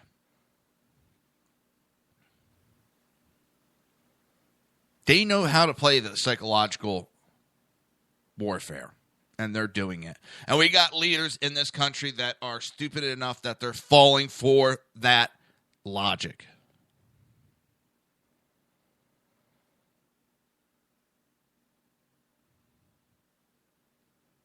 You know, I wish we could have a world that was all peaceful. I don't think there's a person on earth that wouldn't want to see that. I know a lot of military guys, and they would love to see that. They did their job. They're proud of what they did. But they would, at the same time, would love to see peace.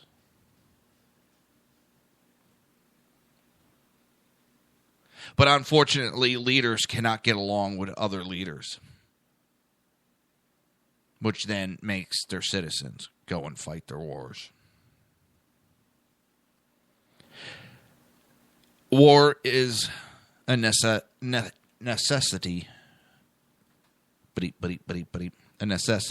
for peace. I don't like it, but that's what needs to be done. I try to be a realist as much as I can. I'm not going to sit there and think that hugging it out with these idiots is going to solve our problems. I don't think hugging it out with ISIS is going to stop them. Or sending letters of love. Sending musicians over there. It's not going to stop them. Oh, that felt great. I love it when I can crack my neck. Sending these...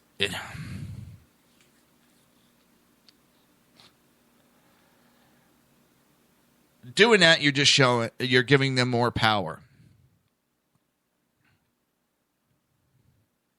You said it before, and I'll say it again. The only thing they understand is death. Whether it's our death or theirs, they're willing to blow themselves up. They are not afraid of dying. We need to hit them. We need to hit these jihadists. Ouch. I got a twitch in my eye. We need to hit them so goddamn hard, we put the fear of Allah in them. Now, I'm not saying use nukes. But look what we did to Germany.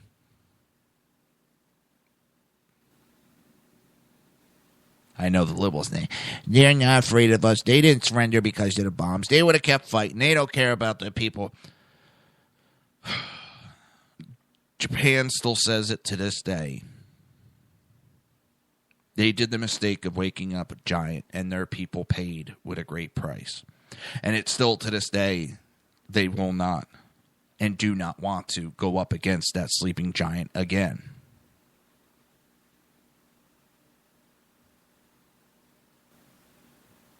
The problem is, right now, the sleeping giant was awoken, and then it was put into comatose by hippies. And just remember, those hippies of the 60s and 70s, those extremists of the 60s and 70s, are now the Democrat leaders.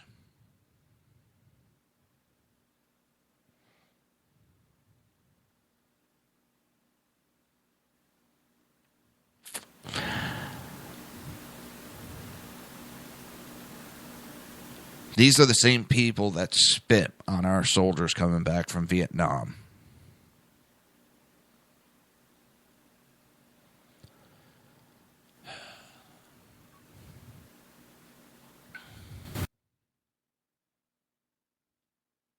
It is appalling.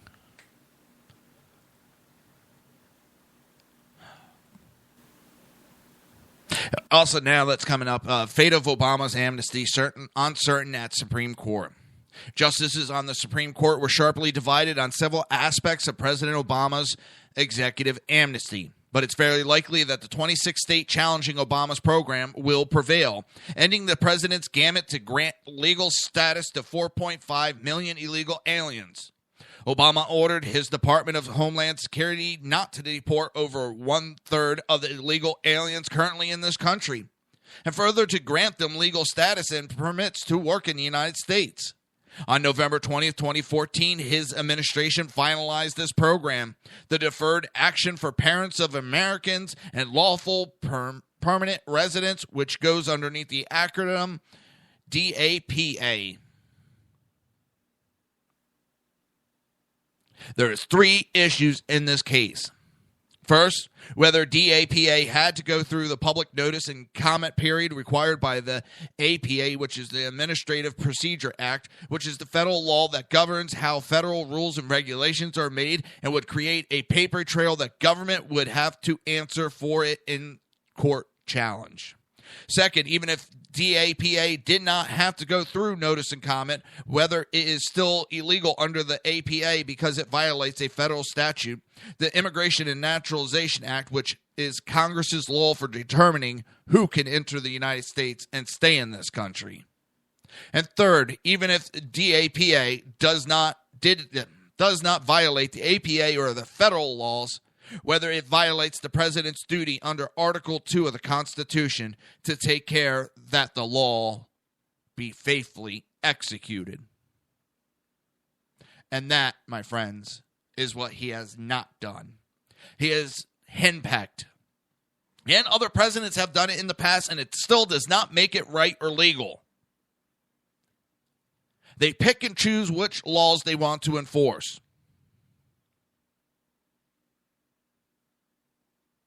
And then they choose which ones they don't want to enforce, then scream that policies are broken. Immigration is not broken, it's not being enforced. Gun laws are not broken, they're not being enforced.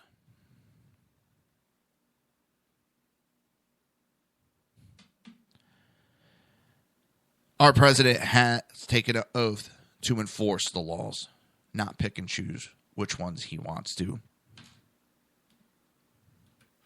You're listening to the Reaver of Common Sense right here on SHRmedia.com and High Plains Pundit Radio.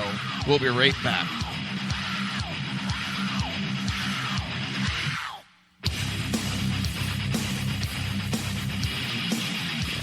Conservative media done right.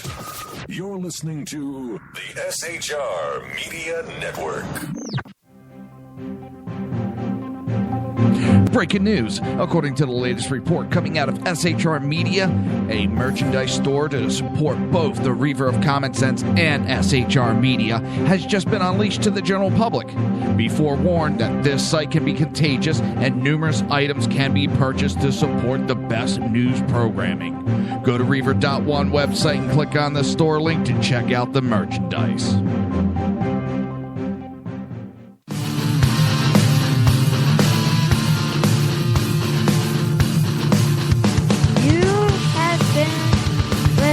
To Reaver of Common Sense, hosted by my dad, Jersey Joe.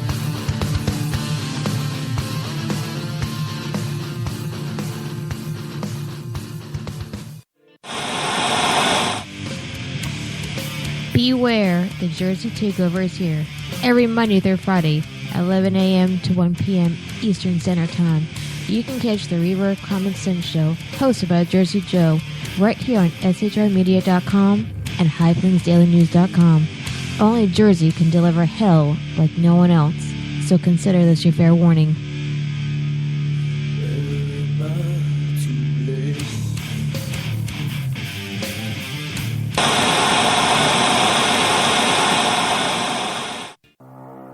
In a world controlled by corrupt politicians, You got a business. That you didn't build that. a team of ordinary men emerge from the ashes to give voice to the voiceless and hope to the hopeless. Sackhead Sean. Dude, I'm not saying half of the stupid program. Sackhead Clint. All good friends of ours usually show up drunk. Also starring Sacco as the producer. I'm a little bit drunk, cause I'm drinking. They are the Sackheads Radio Show. Every Wednesday at 8 p.m. Pacific on shrmedia.com.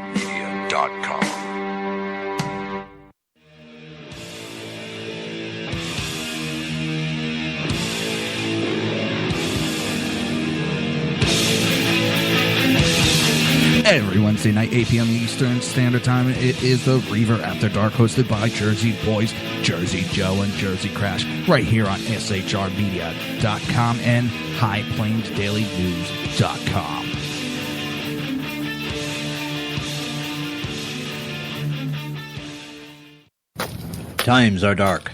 The people misled by corrupt politicians, lied to by establishment media, and deceived by the false messages of Islam.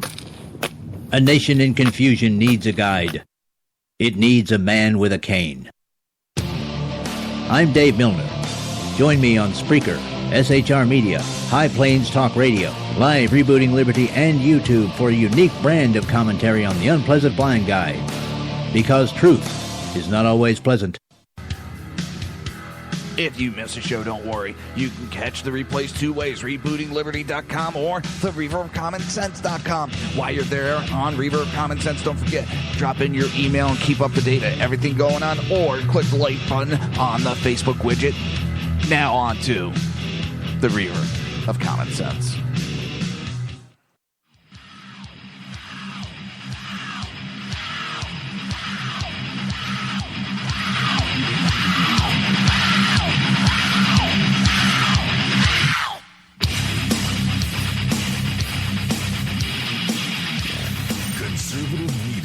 Done right. You're listening to the SHR Media Network. This show contains language that some viewers may find offensive. Listener discretion is advised. And now on to the show. And welcome back to the Reaver of Common Sense. I am your host, Jersey Joe, trying to make sense out of the senseless. It's a long day. The Jersey Takeover is here. We have expanded to 2 hours every Monday through Friday, 11 a.m. to 1 p.m. Eastern Standard Time. Remember to join the live chat. Go to shrmedia.com. Just click on the chat room button. Join the conversation. If you want to watch a broadcast, go to Reaver.one. Click on the live stream. If you like that live stream, please do not forget to subscribe to that live stream. If you want to support the show or support SHR Media, go to Reaver.one and click on the Reaver store. Pick up a t-shirt, coffee mug, and many other items to choose from. Don't forget, tonight is the premiere of the Jersey Boys, Jersey Joe and Crash. We will be digging up the dirt. It's basically the Reaver After Dark. Just that name was thrown together 5 seconds, and we've taken the time, make sure this is, trying to get everything right. But it's the premiere of the new name and new show. So, we're talking about the Obama Supreme Court case, and close to half of the 90-minute argument was spent discussing whether the states had suffered a legal recognized injury that the Supreme Court could remedy to give the states standing to bring a case in federal court. U.S. Solicitor General told the court that a state had options to avoid a lawsuit. Instead, a state could disregard DAPA, leaving it to an illegal alien to sue the state for benefits, at which point the state could assert its argument while defending itself. Chief Justice John Roberts seemed incredulous at the U.S. Solicitor General explanation of a course of action the state could take to avoid a lawsuit by the federal government, saying that if a state pursued that option, you would sue them instantly. Justice Alito agreed, reasoning, "You're saying to us that they lack standing because they have an option. But we, the Obama administration, are not going to tell you whether it's lawful option." As he continued to argue against the state's right to sue here, Alito asked, "Suppose the president said, there was a time when we had open borders in the United States. I think that's the right policy, so we're just not going to remove anybody. Who could challenge that?" And when the U.S. Solicitor General responded, he responded that such an idea is a million miles from where we are now. Justice Anthony Kennedy shot back that under DAPA, it's a 4 million people from where we are now, and then added an option that should worry liberals that DAPA's policy of where to draw the line for government discretion on immigration is a legislation, not an executive action. Nothing in this case, it seems, that the president had taken the lead in making national policy, and then Congress had supposedly approved it afterwards by executing the president's policy. That seems to me to have it backwards. That's just upside down. Regarding the merits of the state's illegal challenge, the Chief Justice noted that DAPA says the individuals covered are lawfully present in the United States. But then, less than 1 page later, the DAPA memorandum adds aliens with deferred action are present in violation of the law. Noting the apparent contradiction, Roberts remarked to the U.S. Solicitor General. Wait a minute, where am I? Oh, boy. That must have been a hard sentence to write. Alto followed up by asking, how is it possible to lawfully work in the United States without lawfully being in the United States? In response to that line of questioning, the U.S. Solicitor General tried to explain how Texas's reading of the law is incorrect. Alto dismissed the idea that the contradiction of saying a person can legally work in this country while being in the country illegally turns on a technical legal argument, saying, I'm just talking about the English language. I just don't understand it. When a second lawyer arguing in favor of the amnesty tried to persuade the justice that this was just a political dispute between the elected branches of government that should be left to the political process, Justice Stephen Byers seemed undecided that the states had not been injured in a way that would give them legal standing to sue, noting that since some states had to grant illegal aliens driver's license at a subsidized price, one way DAPA harms those states is it costs them money. Roberts drove that point home, asking, isn't losing money the classic case for standing to bring a lawsuit? Later, when it was the state's turn to make their case, Texas Solicitor General Scott Keller began, DAPA is an unprecedented, unlawful assertion of executive power. DAPA would be one of the largest changes in immigration policy in our nation's history. During Keller's presentation, Justice Keegan asked skeptically regarding illegal aliens that had been here for 25 years and had been otherwise law-abiding whether Congress or DHS could not decide that those people would not be deported and could have work permits. Keller's answer went to the heart of the lawsuit. Congress could. Department of Homeland Security does not have the statutory authority to grant lawful status. Keller argued that at bare minimum, DAPA is not some general guidance policy that is exempt from the normal APA requirements for making federal regulation, but instead is a shocking attempt by a president to seize Congress' lawmaking power. As such, DAPA had to go through all the requirements of public notice and responding to public comment. The idea that any president could instead change national policy so significantly that it looks like lawmaking, and to do so by mere stroke of a pen, was unprecedented, Keller stated. A sweeping assertion, as Justice Robert Jackson said in the famous Youngstown Steel case, it is the duty of the court to be the last, not first, to give up the separation of powers.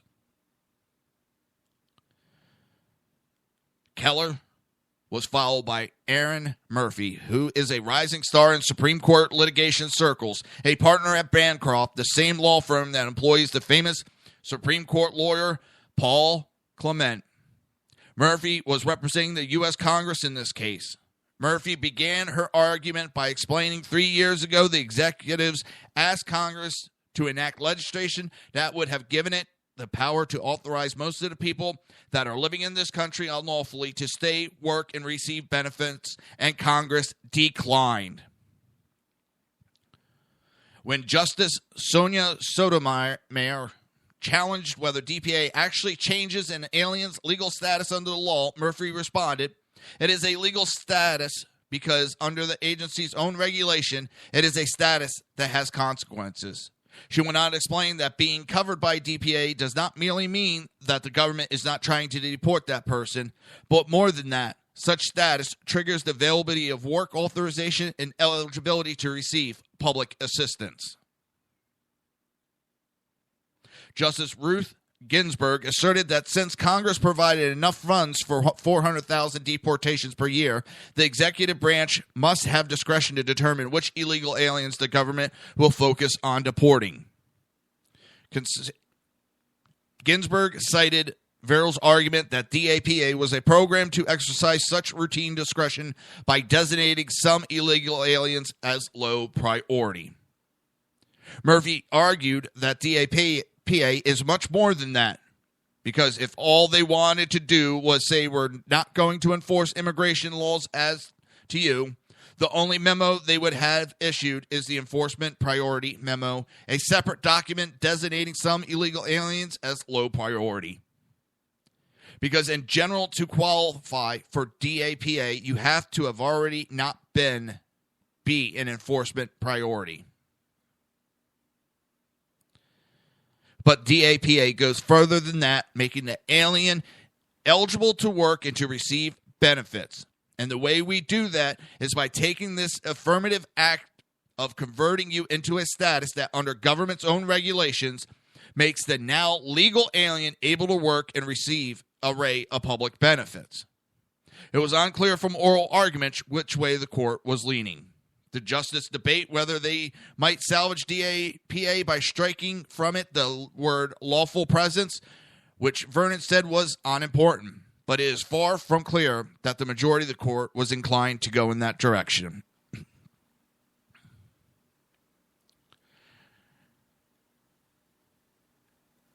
Anybody that will look at this objectively, if Obama had the ability and the permission to write executive order, he would have done so years ago. Only when, and not failing to do their job, Congress declined to change the rules to suit Obama's needs. That is when he threw a tantrum and decided to try to run around the backside of Congress. For years, and every president seems to try to take more and more power away. Every year, it seems, the presidents are trying to turn themselves into kings. They used to answer to the American people.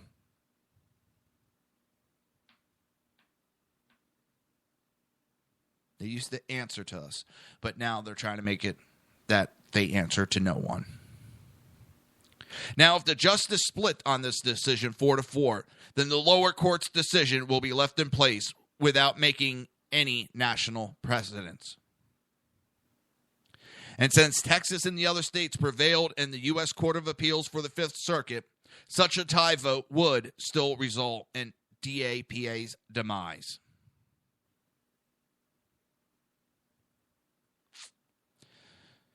And with that, I want to give a reminder that tonight is the premiere of the Southside Mutt Show, hosted by the Jersey Boys, Jersey Joe, and Crash.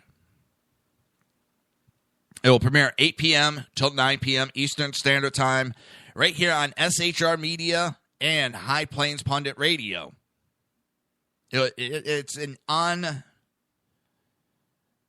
not your normal conservative talk radio when we get together and talk politics. So tune in tonight. That's 8 p.m. to 9 p.m. Eastern Standard Time right here on SHR Media and High Plains Pundit Radio. And lastly, I want to thank everybody for being here today. Thank you for allowing me to speak my mind. And with that, have a good day. I will see you tonight.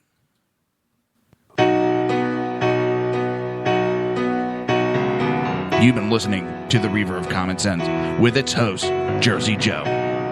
You can tune in every day, Monday through Friday, 11 a.m. to 1 p.m. Eastern Standard Time, right here on hppundit.com and shrmedia.com.